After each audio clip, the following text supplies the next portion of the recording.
Alright, so I just got the 2020 Carrier Comfort heat pump starting up in heat mode. Starting on shutdown.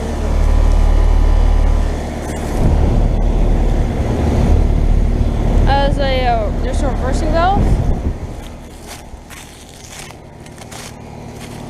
There's a reversing valve. Sounds nice in heat mode. It didn't sound the best on its startup, I heard that. That one was just running. It shut off not too long before this one. Not too long ago before this one started up. Anyways, 2020 5-ton, as you probably already know.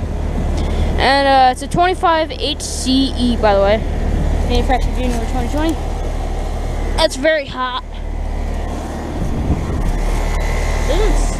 It sounds nice. It sounds nice in heat mode. I like that. So yeah.